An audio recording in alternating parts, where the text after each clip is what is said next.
Michael Dougherty. That is Michael, the common spelling, and Dougherty is D as in dog, O-U-G-H-E-R-T-Y. Next, you will hear from FBI Denver Special Agent in Charge, Mark McCulloch. That is Mark, the common spelling with the K, and McCulloch, M as in Mary, I-C-H-A-L-E-K. The final speaker today will be Boulder Police Chief Stephen Redfern. That is S-T-E-P-H-E-N, and Redfern is R-E-D-F-E-A-R-N. We will take a few questions at the end, and now I'm going to turn the podium over to Mr. Gruhl. Thank you. Thank you, Ms. McGuire. I'm Bishop Gruhl, the Acting U.S. Attorney for the District of Colorado. On behalf of myself, my office, and the entire Department of Justice, I want to express my heartbreak and my support for the victims, their families, and the community of Boulder. I pray for those families, as well as everyone in Boulder, Colorado, and the nation who woke up this morning worried about themselves, their loved ones, and not feeling safe in their own communities because of yesterday's attack. I assure you that my office and our partners are here for you, and we are taking action. I want to thank the first responders, citizens and law enforcement alike, who worked to quickly end this violent attack, save lives, and tend to those who were injured. I also want to thank our law enforcement partners at Boulder Police, including Chief Redfern, the FBI, including Special Agent in Charge Michalak, and the Boulder DA's office, including DA Michael Dougherty. They worked hand in hand with my office as the matter was thoroughly investigated and prepared for charges. And I want to thank our partners in D.C., including Attorney General Bondi, Director Kash Patel, and Assistant Attorney General in charge of Civil Rights, Harmeet Dhillon, for their support. My office and AAG Dhillon were in contact yesterday throughout the day, which helped lead to the federal charge that we're announcing today. My office has charged Mohammed Sabri Solomon, age 45, with the commission of a hate crime under 18 U.S.C. Section 249. When that offense includes attempted murder, the statutory maximum federal sentence is life in prison. No one should ever be subjected to violence of any kind. But our laws recognize that such violence is particularly pernicious when someone is targeted because of their race, their religion, or their national origin. According to our complaint and the charges brought by DA Dougherty's office, Mr. Solomon stated that he had been planning this attack for a year. And he acted because he hated what he called the Zionist group. But what the charges allege that he did was to throw Molotov cocktails at a group of men and women, some of them in their late 80s, burning them as they peacefully walked on a Sunday to draw attention to Israeli hostages held in Gaza. And when he was interviewed about the attack, he said he wanted them all to die. He had no regrets, and he would go back and do it again. He said that he had previously tried to purchase a firearm, but resorted to the Molotov cocktails when he could not purchase a gun because he was not a legal citizen. I remind you that Mr. Solomon is presumed innocent until proven guilty. My office and our partners hope justice will help heal the people in this community and in the communities throughout the country shaken by yesterday's attack. We fully intend to hold Mr. Solomon accountable for his actions, and these charges are the first step. Thank you. I'm going to turn it over to DA Michael Doherty.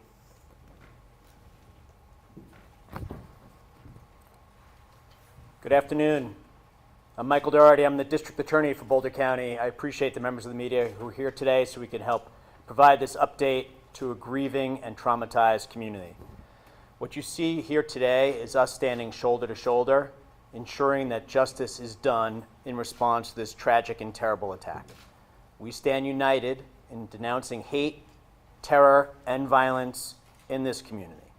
We're united in condemning acts of anti-Semitism, hate, and violence, and we're also united in a strong response to this horrific attack. I stand with this community and the people of the state of Colorado against hate and terror. And we are united in our commitment, both at the federal level and the state level, in pursuing and securing justice for the victims of this mass attack and for the communities that we serve. Boulder is a beautiful and special place, but we're not immune from mass violence or hate crimes, including violent acts of anti-Semitism that impact far too many communities across this country. And yesterday afternoon, on a beautiful day here in Colorado, a number of people participated in a peaceful walk and gathering on Pearl Street here in Boulder. It is a place where a lot of people gather every day. And the ones who joined in this peaceful gathering are now the victims of a senseless, unjustified, and horrific mass attack. And to all the victims, their loved ones, and to this community, I promise you that each one of us up here today will work tirelessly to ensure that justice is done and the defendant is held fully accountable. I want to recognize, as the U.S. Attorney did, the response by community members who helped in the minutes immediately following the attack and came to render aid to victims who had suffered through a horrific attack upon them. Also, I want to recognize the courage and the rapid response by the Boulder Police Department, who once again were called to respond to a truly horrific attack upon innocent members of our community and responded without a second of delay. I will highlight for you that there were 16 unused Molotov cocktails that were recovered by law enforcement in the hours after the incident took place. 16. So I really want to thank the Boulder Police Department and their law enforcement responders, as well as the first responders who provided medical aid to the victims. But that rapid response with the recovery of the 16 unused Molotov cocktails, I think speaks for itself. Our office and the U.S. Attorney's Office will be working closely together and in coordination with one another to ensure that the defendant is held fully accountable. As you heard from the U.S. Attorney, the U.S. Attorney's Office will be prosecuting the hate crime against the defendant. Our office will be prosecuting the attempted murder charges and related charges at the state level. This approach will accurately reflect the actions the defendant is alleged to have taken and the harms that he caused. It will allow us to secure a verdict, an outcome, a sentence, whereby he'll be held fully accountable. It's been done, and by it I mean federal and state prosecutions jointly, has been done in other cases. Most recently, the Club Q mass shooting down in Colorado Springs. At the time the arrest affidavit and warrant were filed with the state court yesterday, there were 8 victims identified, and I'll touch briefly now on the charges that were filed at the state level, as well as the possible sentences he faces if convicted on those charges. So there were 16 counts of attempted murder in the first degree. 8 of those counts are for attempted murder with intent and after deliberation. The other 8 counts are attempted murder with extreme indifference. So 16 counts total. If the defendant's convicted and those counts are running consecutive to one another, he would face a maximum of 384 years in state prison. He's also charged with 2 counts of use of an incendiary device. If convicted of those charges and they run consecutive, he would face a maximum sentence of 48 years. He's also charged with 16 other counts of attempted use of an incendiary device. And again, if convicted and if they run consecutive, the maximum on those counts would be 192 years. So 384 years on the attempted murder, 48 on the use of the Molotov cocktails, and then the attempted use would be 192 years. The judge set a $10 million cash-only bond on the state charges. As you are aware, he's going to be going before the judge this afternoon at the jail. I believe that is scheduled for 3:30, but I rely on the sheriff's office to communicate with members of the media of the exact time. Thanks to the investigation by federal, state, and local partners, and I just want to highlight for you, this is a horrific attack. But as district attorney, when I walk into this building and I see the FBI, Boulder PD, and all the law enforcement partners working, it's the exact response I hope to see. The teamwork they demonstrate, the work they put into it. If you were downstairs right now, you'd see incredible law enforcement officers and investigators working calmly, professionally, and tirelessly to ensure we get all the information we need to get the right outcome in the criminal cases that the U.S. Attorney's Office and my office will prosecute. Through their work, we've now identified 4 additional victims, so there's now a total of 12 victims. And as you'll hear from the FBI special agent in charge, we're going to continue to encourage victims and witnesses to come forward and contact law enforcement. But we now have 12 victims, and on the later this week, we'll be filing formal charges against him. That's our normal process. So the filing of formal charges by the district attorney's office will reflect 12 victims, and if more come forward, additional victims as well. On my final note, what I want to stress is this community has experienced too many tragedies: fires, floods, and mass attacks. But each time I've seen this great community respond with strength, resilience, and support for one another. I trust and hope that that will happen again now. That for the many members of the community who've come forward before to help one another, to support one another, to comfort one another, that will happen again today and in the weeks, months going forward. That once again our community will rally to restore peace and to bring support and comfort one another during this dark hour. As your district attorney, I want to remind the members of the media and the community that the defendant's innocent unless and until proven guilty, and the charges are merely allegations. I'm going to turn it over to the special agent in charge of the FBI, and then we're happy to take questions after each one of us is done. Thank you.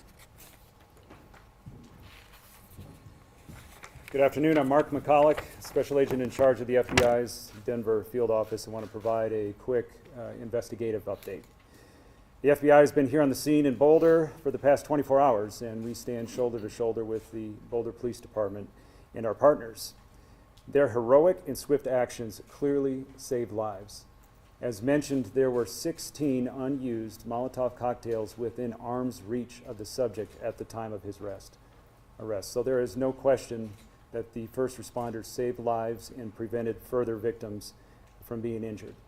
And I think the fact that we have both federal and state charges within 24 hours of this attack is a testament to the strength of the partnerships, the professionalism of the investigators, and our commitment to the community and to each other to pursue justice.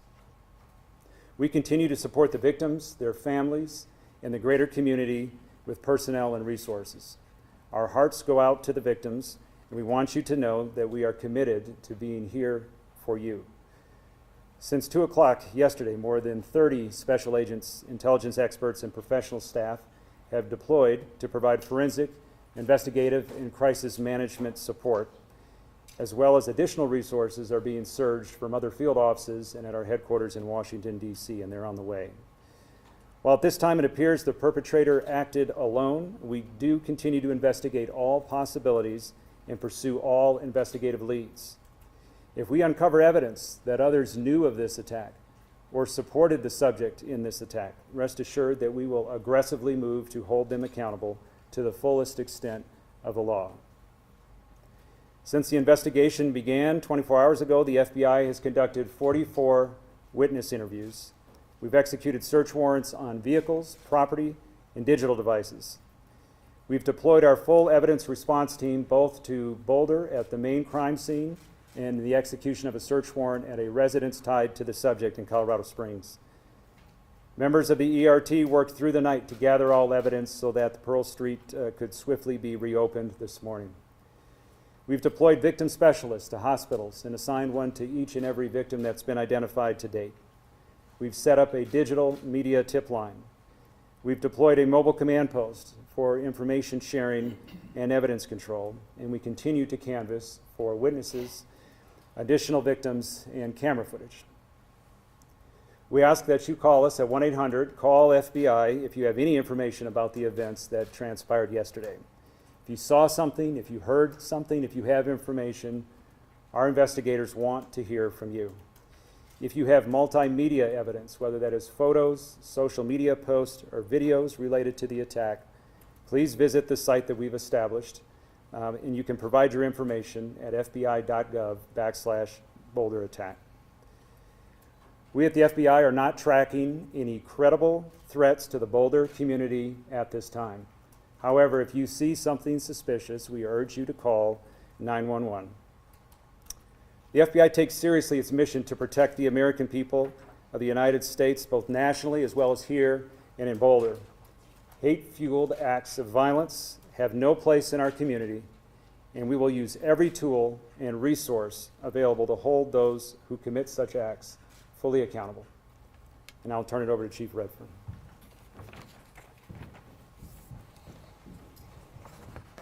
Thank you. Good afternoon. Again, my name is Stephen Redfern. I have the honor to serve as the police chief here in Boulder. I want to give a few updates from the city and the police department before we take some questions. So today, in the aftermath of this heinous terrorist attack in our city, I again want to start with thanking our partners. I think we've all alluded to the importance of partnerships. I can tell you, as I was rushing to the scene yesterday, one of the first or second calls I made was to the special agent in charge, because no matter what this ended up being, I knew we would need help. And once again, the FBI, all of our state, local, and federal partners have stepped up, and we are absolutely in a really good place for 24 hours into this investigation, in my opinion. Michael Doherty alluded to it, but the work that I've seen in this building and out on the street in the last 24 hours is remarkable. And every single person working on this investigation is doing their job above and beyond to bring justice to these victims, including the men that stand behind me here, and I'm grateful. The scene, as you may know, around 2 in the morning, we released the scene. So as of this time, we have no active closures in downtown Boulder. We have no areas closed off. We spent an extensive amount of time yesterday up until the early morning hours today with bomb dogs, our bomb squads, ensuring that there were no other threats in the area, and people were allowed after midnight to go back in, get vehicles, and businesses have been allowed to reopen if they so choose. I can tell you this morning I walked down Pearl Street with members of my team. I interacted with a lot of business owners, community out there, and the way I felt leaving there was I was heartened. I was heartened by the resilience of our community, the positive attitude that people had, the understanding of the inconvenience of yesterday with businesses having to close, and really I walked out of that thinking, we're going to be okay. Once again, as a community, we're going to recover after coming together. A little bit more on community. So we are aware of events this week. We're aware of things coming up in the next, we're looking 7 to 10 days out at other events, and we are going to ensure, along with our partners, that we have adequate coverage, law enforcement coverage, security at any event that's taking place this week. We want to ensure that people feel comfortable and safe in this community gathering and remembering what happened, as well as any other planned events that we have. We will be relying upon our partners, such as the State Patrol, to ensure that we have proper coverage where people can feel safe. Before this attack, we had the Boulder Police Department, the City of Boulder, had very strong relationships with our Jewish community. We even have an officer assigned as a Jewish community liaison with Boulder PD. Those relationships have paid off dividends during this attack, and I know going forward in the aftermath, we're going to continue to work with our community. I've been in contact via phone, email, and text throughout the day and last night with members of our Jewish community. Myself and the district attorney will be leaving shortly to have a meeting with community leaders from our Jewish community as well. The message there, the bottom line message, is we want everyone to feel safe. We will not condone these types of attacks and acts in our community. I will reiterate what was prior said. It is never an inconvenience for someone to call the police if they feel uncomfortable about a situation, if they see something odd, if they see a person acting in a suspicious manner. let us come out and let us determine if there is some validity to people's suspicions. That's why we are here. So please call us if you see something. Literally, the old see something, say something adage applies here. Please call us if there's anything that's making you feel uncomfortable in the community. And lastly, I just want to say again, we have been contacted, the city and the police department from all over the world with outpouring of support, messages of support, and I want to thank you. It matters, it makes a difference going forward. So I appreciate all of that. With that, I'm going to turn it back over to our public information officers for some questions. All right, I will try to call on people for questions, and I will repeat the question, hopefully, so everybody can hear it, and then turn it over to our experts for answers. Yeah, Tony. Chief, or anybody up there, do we have any new video showing how he walked in with these 16, 18, 19 Molotov cocktails? That's not a one-walk trip. Anything you've been able to discover to show how they got there? So the question is, do we have any new video evidence about how he entered the area with the Molotov cocktails he had? I'm behind you. Thank you for the question. We are, as I speak, we have teams of detectives partnered with FBI on Pearl Street, going business to business, door to door. That we're piecing together a timeline using video, license plate readers, all of those things, relying heavily on our federal partners. As of right now, I have not been made aware that we actually have video of him carrying anything into that area. Obviously, we're looking at that, and if someone were to have that video, please contact the 1-800 number that the special agent in charge mentioned, or you can contact us as well at BPD. There's a high likelihood it's out there, and I don't know the existence of it yet. Yeah, Dave. Yes, can you tell us any updates on the 8 original victims, and then any more information on the 4 people that you've identified as well? The question is if we can provide additional information about the 8 victims that we previously mentioned and the new 4 that came up today. Thank you. Regarding the victims, prior to this press conference, I received an update that we still have 2 victims in the hospital. I believe those are the 2 that were flown to University Hospital in Aurora. I believe the victims, the additional victims that we learned of today, the reason we didn't know about them until today was their injuries. Thankfully, were more minor in nature. They've come forward to be interviewed and things, and then we realized that they did have injuries. So we're counting everyone who received any sort of injury in this attack in that number. So as far as I'm aware right now, 2 people still in the hospital, and again, our thoughts are with them as they recover. Yeah, right here. Hi. Do you know how many people were in the original peaceful march from the group that was there originally? So the question is, do we know how many people were participating in the group's peaceful march on Sunday? I do not have an exact number of the people that were there for the peaceful gathering. What I can say, though, is when we responded to the scene, there were probably 20 to 30 people in that vicinity. Some of them were witnesses. Not all of them were there specifically to take part in that weekly gathering, and so I don't know that. But in the area, we had 20 to 30 folks right there at the courthouse with a lot of other people coming and going with the businesses right there. Yeah, we're here. For the U.S. Attorney, this was initially classified by the FBI as a terrorism investigation. Is the hate crime charge a terrorism charge, or did something change in the charging decision?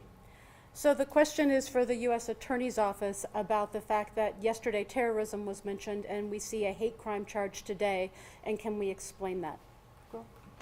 Yeah, so we've moved swiftly to charge quickly just to send the message to the community that no acts of anti-Semitism are going to be tolerated and there are severe consequences.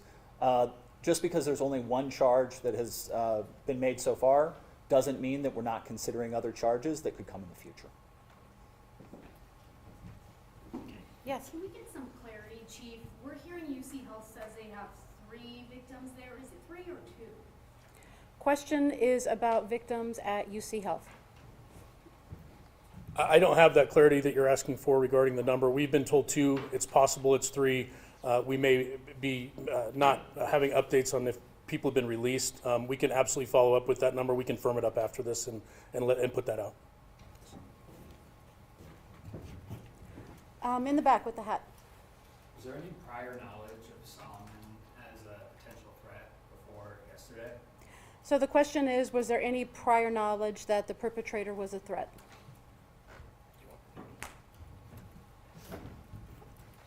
Regarding the suspect, obviously, we're still looking into him, his whereabouts, all of that. He was not on our radar in Boulder. We had no prior contacts with him here. I can't speak to his criminal history. I'm not sure if the special agent in charge has anything to add, but this was not someone that we were aware of prior. Yes? Mr. Sullivan has a wife, multiple children back in his home in Colorado Springs. Given his status as being here illegally for the last 2 or 3 years, is there any knowledge of how they've been cooperating and what happens to them moving forward given the situation for his citizenship? The question is about the suspect's family and their status and what might happen to them next. As far as the family, as I mentioned, we executed a search warrant at the residence in Colorado Springs last night, and the family was cooperative for that. Regarding their status, I would just defer you to the Department of Homeland Security. Sir, can you talk about what you were looking for and what you found in that search warrant? So it was part of this investigation. It's a logical part of our investigation to see if there's additional evidence there. Evidence was recovered, including digital evidence, and we're reviewing that now to determine, as the acting U.S. Attorney said, if additional charges are warranted down the road. Was he on your radar if you're in task force, like him as a person or as a potential suspect? So the question was the subject on our radar locally as part of our Joint Terrorism Task Force, and the answer is no. Okay, thank you very much for being here today. Those are all the questions we're going to take. I was just curious about the incendiary. What are they made up of? Are you allowed to talk about what they're made up of, or how what is this actual devices that were used? Yeah, we'll answer one more. Sorry. So last question on the specifics on the incendiary devices. There were really 2 chunks of incendiary devices that were recovered. We've referred to Molotov cocktails, which are like glass jars with material in them that are combustible, flammable, like gasoline, and then a rag that's used with a fire to ignite them and throw them. In addition to that, it appeared he had a backpack for like a weed killer, but that contained flammable liquid in it as well. How many were used? All right, so later this afternoon, I can tell you that the U.S. Attorney's Office will have a brief news release that will be made public. We don't anticipate another large media briefing at any time in the future, but the prosecutor's offices, both the district attorney as well as the U.S. Attorney's Office, will have updates for the media as their cases proceed. And now at this time, our principals here do have another meeting to attend, as they referred to. So thank you very much for coming today.